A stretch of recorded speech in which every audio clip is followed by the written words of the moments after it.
Terima kasih. Hari ini tanggal 24 Juli seharusnya Komnas Anak sudah menjadwalkan memanggil pihak ADP untuk memberikan klarifikasi terkait pelaporan yang dilaporkan kepada klien kami pada tanggal 3 Juli 2023. Tetapi kenyataannya kita tunggu dan Komnas Anak juga sudah menunggu dari jam 11 sampai jam 1 siang yang dijadwalkan, dan sekarang sudah pukul 1.40 menit sudah melewati batas waktu. Oleh karena itu fix bahwa hari ini agenda terkait pelaporan yang kita laporkan di Komnas Anak, pihak ADP tidak hadir di Komnas Anak ini. Dan tadi juga kita sudah klarifikasi juga di Komnas Anak bahwa akan ada pemanggilan yang kedua untuk terkait waktunya belum tahu kapan. Nanti akan diberitahukan kepada kita dan juga kepada pihak sana juga. Oke. Jadi sebenarnya kehadiran ADP untuk klarifikasi di Komnas Anak ini akan menguatkan laporan kalian di Polres Selatan atau seperti apa sebenarnya? Jadi kaitannya sebenarnya hanya untuk mengklarifikasi laporan yang kita laporkan kepada Komnas Anak terkait pelantaran anak, terus kemudian anak yang tidak dipertemukan oleh kepada klien kami dalam beberapa bulan ini. Juga ada hubungannya juga nanti terkait dengan Polres Tangsel yang sudah kita laporkan juga mengenai pelaporan anak tersebut ya. Jadi saling laporan satu dengan yang kedua saling terkait sih antara Polres dengan Komnas Anak sih. Bang Yama, mungkin ketidakhadiran ADP seperti apa mungkin jadinya kayak tidak mengklarifikasi gitu di Komnas Anak atas laporan Bang Yama? Iya, ketidakhadiran mereka itu ya hak mereka untuk tidak hadir. Saya juga nggak tahu cara berpikirnya bagaimana. Diduga mungkin mereka meremehkan panggilan Komnas Anak. Mungkin diduga juga panggilan Komnas Anak ini tidak ada artinya, ya kan? Tapi semua upaya dari saya, dari kami, langkah hukum sudah kami jalani, ya kan? Ini misi kami adalah Marco. Saya melakukan ini kan karena tidak dikasih akses selebar-lebarnya untuk bertemu dengan anak kandung sendiri.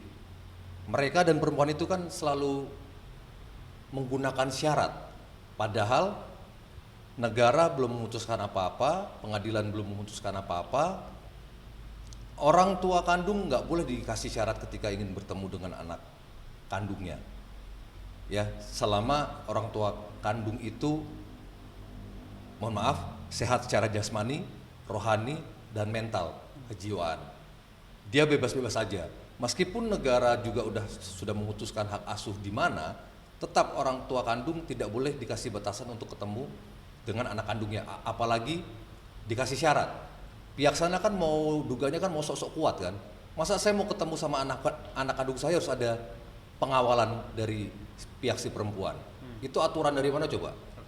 Yang alasannya ya, yang mereka jual, yang perempuan itu jual untuk antisipasi kalau terjadi apa-apa. Emang mau terjadi apa-apa? Emang mau terjadi apa memangnya? Ya kan? Yang dia takutkan kan yang dia jual kan saya bawa kabur atau apa ya? Saya mengintimidasi, mau mengintimidasi apa? Sekarang kalau otaknya mau dipakai, ya, ini proses hukum perdata dan pidana. Perdata saya jalanin dari si perempuan dan mereka, pidananya juga sudah ada di Polres Tangerang ya. Jadi ini kan udah dipagerin semua. Kalaupun yang mereka takutkan, takutkan itu, cuman tetapi kan udah ada pagernya. Jadi saya mau ngapain? Toh pidana dan perdatanya udah berjalan ini. Nah sekarang kalau saya boleh bertanya, ya mungkin diduga keras mereka meremehkan panggilan Komnas Anak ini. Mereka pikir tidak ada kekuatan hukum apa-apa. Sedangkan pidananya sudah jalan di Polres Tangerang. Ini Komnas Anak, Opung Merdeka Sirait, dia berjuang untuk Marco, untuk anak-anak Indonesia, bahwa tidak boleh seorang ayah kandung dihalang-halangi untuk ketemu anak kandungnya. Jujur memang si perempuan setelah saya tanyakan berapa hari yang lalu, saya bertanya tuh di DM Instagram, mana Marco? Saya mau ketemu tanpa syarat. Dia balas tuh, dia balas dengan kata-kata yang tertata. Mungkin dugaannya udah ada yang ngajarin tuh ya, kata-kata yang tertata itu. Tapi tetap harus ada pihak ketiga. Itu otak dari mana coba? Pemikiran dari mana tuh? Ya kan? Sedangkan sekali lagi Opung sendiri bilang, Opung Merdeka Sirait sendiri bilang, kalau ayah kandung mau ketemu anak kandung sebebas-bebasnya. Haknya sama. Dan saya berkewajiban untuk membelai anak saya. Ini 5 bulan nggak ketemu. Makanya kalau dari awal udah ada tindakan kebusukan, dugaan tindakan kejahatan, ya kedepannya akan ditutupi dengan hal-hal yang sama. Itu mungkin yang mereka dugaannya sedang mereka peragakan, tapi seolah-olah si perempuan di pihak yang paling terzolimi. Itu makanya kalau menjual cerita itu secara utuh, jangan sepenggal-penggal yang kalian jual. Kalau berani secara utuh, jangan sepenggal-penggal yang kalian pikir itu akan menguntungkan pihak si perempuan. Kalau berani keutuhan peristiwa, berani nggak perempuan itu keluar dari mulutnya secara jujur, keutuhan peristiwa, gitu sih Mas. Nah itu, ini kan hari ini nggak datang, terus kemarin juga waktu sidang pembuktian di PN juga nggak datang.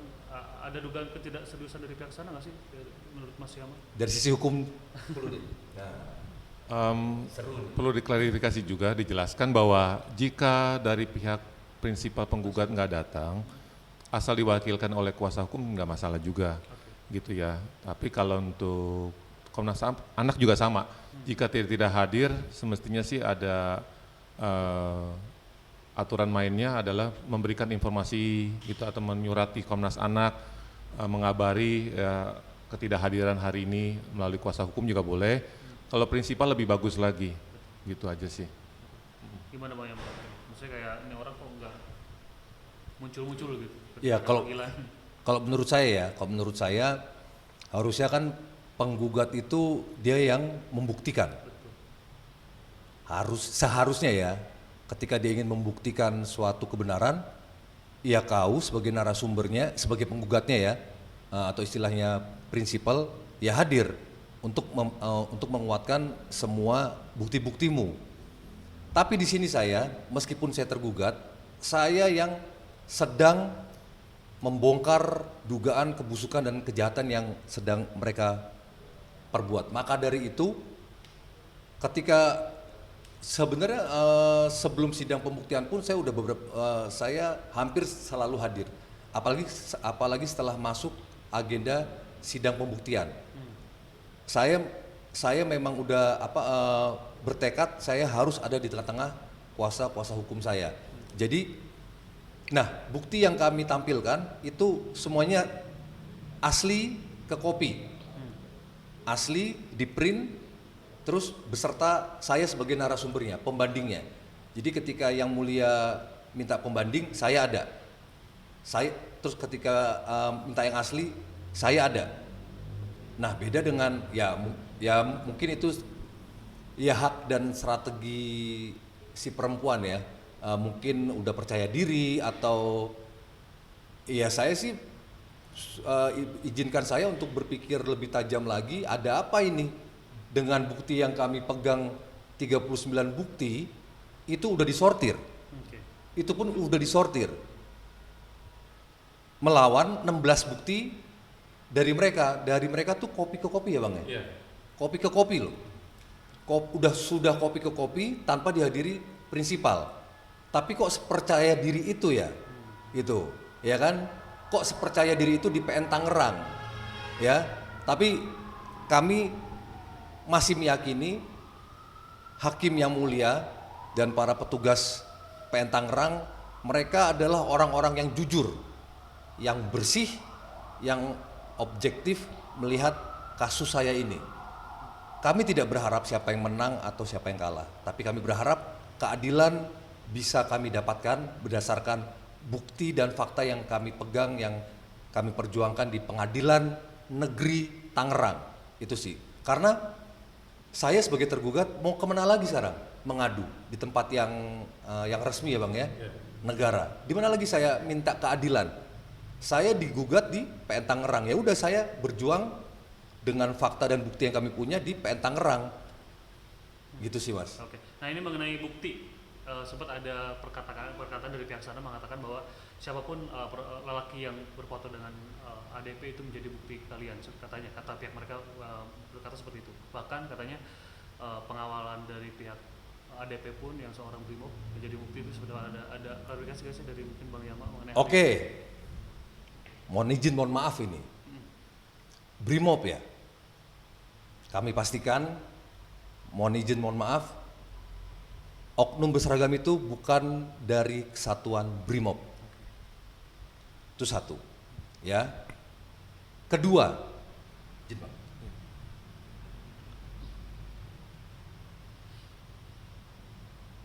maaf ya, ini merujuk dari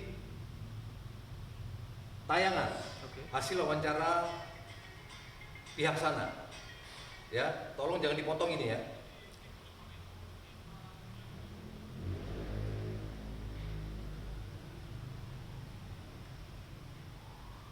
Ya, tolong jangan dipotong. Ini penting ini.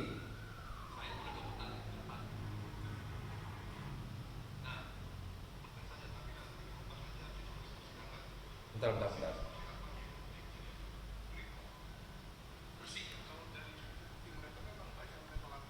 Ada bukti foto Arvita sama orang lain, bahkan pihak dari Brimob, pengawalnya Arvita pun dia jadiin bukti tuduh perselingkuhan. Jadi siapapun yang Oke.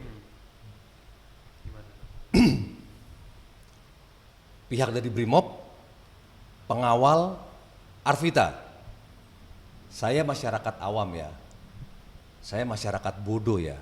Anggaplah saya masyarakat bodoh.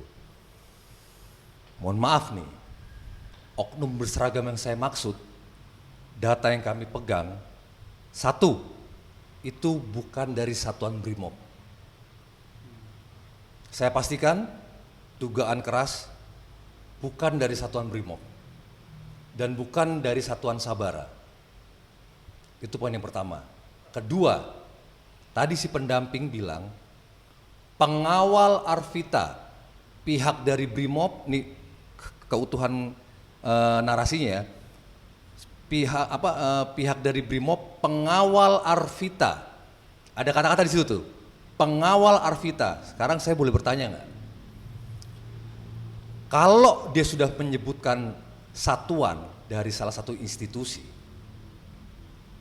dan ada sebutan pengawal, saya minta bukti sprintnya. Namanya pengawal harus ada sprint resmi dari institusi tersebut dan dari satuannya tersebut. Siapa Arvita Dwi Putri? Dia siapa mau dikawal-kawal? Mohon maaf, bukan merendahkan. Setahu saya atau setahu kita semua, yang patut dikawal adalah pejabat negara, kepala negara, ya mungkin ya bisa anggota DPR atau yang bersifat pejabat negara yang penting, yang memang orang layak dikawal. Siapa Arvita Dwi Putri? Harus dikawal sama institusi berseragam, ya aparat berseragam, dan disebutkan lagi pihak Brimob. Tapi saya pastikan oknum berseragam itu bukan Brimob. Kalau memang dia mengawal Arvita Dwi Putri, saya minta bukti surat resmi pengawalannya. Itu. Ada pengawal itu. Ini pendampingnya bilang pengawal ya. Betul. Berarti dia harus punya surat resmi. Dan setahu saya bukan Brimob. Bukan Brimob. Itu. Nah itu dengan ada pengawal bikin sulit proses ini nggak sih Bang Yama? Ya jelas dong, itu kan yang si perempuan andal-andalkan kan? Iya kan? Itu kan yang si perempuan dugaannya mau menghalang-halangi saya bawa ketemu Marco kan? Udah nanti akan saya buktikan di pengadilan. Pengadilan. Gitu. Siap. Baik. Itu, cuman mereka pasti mau bantah, tapi udahlah. Kau tahu pergerakan saya juga tahu pergerakan kalian. Itu nanti akan kami buktikan di pengadilan. Tenang aja. mungkin mereka sekarang ketawa-ketawa ngeliat saya berbicara seperti ini, bersantai-santai. Mungkin dugaannya ya mereka mungkin saat ini bisa selamat karena ada kekuatan-kekuatan lain lah ya, yang membuat mereka nyaman atau terselamatkan. Cuman kita lihat aja seberapa besar kekuatan itu. Gitu. Oke, di dalam pembuktian kemarin juga Bang ada statement dari dari pihak sana mengatakan kalau Arif itu adalah seorang artis TikTok, itu mungkin ada tanggapan nih dari sebagai ex suami gitu. Belum. Saya masih suami. statusnya masih suaminya dia, beda sama dia. Betul. Dia kalau live di TikTok selalu menjual-jual kata janda. Oke. Nah, itu Selalu gimana itu. Tanggapannya nih dari Selalu itu. Nah, ini loh. Maaf ya, bukannya merendahkan ya, saksinya Bang Liantoro juga itu di pembuktian disertakan loh. Artis public figure TikTok. Saya nggak tahu maksudnya apa. Cuman begini ya. Kita berbicara aplikasi dulu deh. Yang namanya TikTok deh. Kalau menurut saya ya, pribadi ya, sudah bisa dibilang artis atau public figure TikTok minimal sefuji lah. Mohon maaf nih ya, Dek Fuji, saya sebutin namanya, minimal sefuji lah. Ya kan, udah centang biru, pengikutnya udah lebih dari jutaan, atau Bulan Sutena lah, yang jadi lawan main saya di film saya sebentar lagi yang mau tayang. Layak dibilang artis atau public figure TikTok. Followersnya banyak, karya-karyanya di TikTok juga udah diakuin lah, itu kan. Konten-kontennya juga bisa dilihat lah, viewersnya sebanyak apa itu mereka. Ini belum nama-nama yang lain ya, itu. Izinkan saya berbicara artis dalam arti lingkup yang lebih besar lagi. Artis itu kan seniman ya, mohon maaf sekali. Artis itu kan seniman ya. Saya kalau ditanya orang, saya selalu bilang dengan bangga, saya selalu bilang saya adalah aktor yang bisa dipertanggungjawabkan karyanya. Saya pernah ikut kelas teater, saya pernah kursus teater, dan 3 kali saya masuk nominasi, meskipun belum pernah mengangkat pialanya, belum ya. 2008 nominasi aktor terbaik Festival Film Indonesia. 2009 tahun berikutnya nominasi aktor terbaik Festival Film Indonesia. 2010 saya juga masuk nominasi pasangan terbaik dan pasangan terfavorit Indonesia Movie Award. Pada saat itu pasangan saya adalah Atika Siolan. 2020 saya masuk nominasi aktor terpuji Festival Film Bandung. Itu kalau kau mau mengklaim secara secara firm kalau dirimu itu artis atau seniman, udah tercatat di Wikipedia, tercatat. Wikipedia itu yang catat bukan saya atau bukan yang bersangkutan, tapi sistem yang mencatat karya-karya kita, yang mencatat apa yang sudah kita perbuat di dunia perfilman atau sinetron. Bukan mau merendahkan suatu aplikasinya, tapi Aidong kalau mau menyertakan di bukti itu, ya saran saya dipikirkan masak-masak lah. Gitu loh. Artis adalah seniman, ya kan? Seniman bisa aktor atau bisa aktris. Apa yang bisa kau pertanggungjawabkan? Kalau saya sudah, memang saya belum mengangkat pialanya, tapi nama saya sudah tercatat nih di Festival Film Indonesia dan di Festival Film Bandung, dan lebih dari 30 malah yang layar lebar. Itu baru layar lebar, belum yang di dunia pertelevisian. Ini bukan sombong, tapi karena melihat pembuktian dari pihak sana seperti itu, wow, saya aja nggak menyertakan itu yang sudah tercatat ya di perfilman Indonesia. Ini kenapa berani-beraninya menyertakan itu? Cuman nggak apa-apa, itu hak si perempuan itu, nggak masalah. Ya mungkin labelnya bangga dengan artis TikTok. Nggak apa-apa. Yang perlu di-highlight tadi mengatakan kalau lagi live dia dengan ya menyebut dirinya janda, itu gimana Iya. tanggapannya dari Mas Yaman? Saya mau di media mainstream, ketika saya live TikTok, saya juga live TikTok, tapi jualan. Berjualan produk. Saya nggak pernah live kayak ya yang live cuap-cuap, berharap spender, berharap sultan, bahkan ada dugaan spender tetapnya, ya kan, yang jadi tandemnya. Sampai sekarang mungkin dugaannya, nanti tenang, nama kau sudah saya sebutkan di pembuktian pengadilan. Tapi saya selama saya live TikTok berjualan produk, saya nggak pernah bilang diri saya duda. Meskipun banyak komentar yang, wih duda, duren, enggak, belum. Pasti saya tanggepin, enggak, belum, saya belum duda. Saya masih suami orang. Berproses iya, tapi saya belum duda. Saya masih suami orang. Maksudnya dalam konten pun, saya tidak mau main dengan status itu. Karena itu kan yang berhubungan dengan keputusan negara, pengadilan. Nah, sekarang dipertanyakan tuh kenapa dia menjual janda terus. Mungkin udah percaya diri, mungkin ya, karena dugaannya udah dilindungi atau di backingin, makanya dengan bebas si perempuan itu asal live TikTok itu dengan menjual kata-kata janda. Tapi pantas gak sih? Pantas gak berbicara itu? Perempuan yang mengatasnamakan keyakinan agama ketika preskon, tapi kelakuannya seperti itu. Oke, update-nya boleh dong mengenai yang di Polres Selatan. Seperti apa mungkin update Ya, proses untuk update selanjutnya itu hari Kamis ini, minggu ini, tanggal 27 Juli, agendanya sendiri adalah di Pengadilan Negeri Tangerang adalah mendengarkan saksi dari pihak sana atau penggugat. Ya, kalau minggu lalu itu ditunda karena ada kepentingan dari majelis hakim, maka minggu ini hari Kamis besok lusa itu adalah mendengarkan kesaksian dari menghadirkan saksi dari pihak penggugat atau ADP, dan ditambah juga bukti tambahan dari kita untuk menguatkan kembali hal-hal yang perlu kita kuatkan dalam dugaan-dugaan yang sebelumnya sudah kita jelaskan.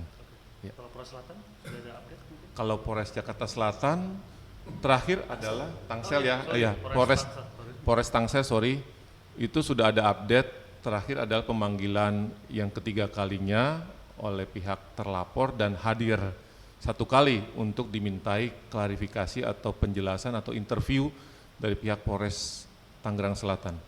Untuk selanjutnya kita masih menunggu ya bagaimana nanti proses selanjutnya, nanti kita akan update kembali. Pak terakhir mungkin ada harapan buat dari ADP untuk hadir untuk nanti pemanggilan di Komnas Anak. Saya justru berharap, kalau saya boleh izinkan saya untuk berharap, saya berharap kepada Pengadilan Negeri Tangerang, kami masih meyakini kalian orang-orang yang jujur, orang-orang yang bersih, orang-orang yang objektif, yang menggunakan hati nurani kalian melihat kasus yang sedang saya hadapi dengan bukti dan fakta yang sudah kami berikan. Bahkan nanti ada tambahan lagi, belum saksi. Ya, sekali lagi kami tidak berbicara tentang siapa yang menang, siapa yang kalah, tapi yang kami harapkan saya dan kami mendapatkan keadilan yang seadil-adilnya atas tindakan si perempuan dan gerombolannya yang sudah diperbuat kepada saya. Dan juga saya berharap kepada pihak Polres Tangerang Selatan ya yang menangani kasus yang sudah kami laporkan itu pidana. Ya, pasalnya adalah perlakuan salah, Bang. Yang ditekankan perlakuan salah. Dan Opung menambahkan diskriminasi anak. Bahwa ayah kandung dihalang-halangi bertemu dengan anak kandungnya oleh pihak mereka ya. Saya sudah berani dibilang mereka. Ya, mereka berkomplot soalnya. Karena sudah menggunakan syarat dan harus didampingi. Makanya saya berani menggunakan kata-kata mereka ini. Itu. Saya percaya pihak Polres Tangerang Selatan juga bisa menindaklanjuti laporan saya lebih lanjut lagi. karena unsur pidananya sudah ada, dan itu kalau nggak salah jeratannya hukumannya itu 5 tahun. Itu. Dan spill dikit ya. Oke, boleh. Ini yang dibilang tadi pendampingnya si perempuan, pengawal Arvita, jelas pengawal Arvita.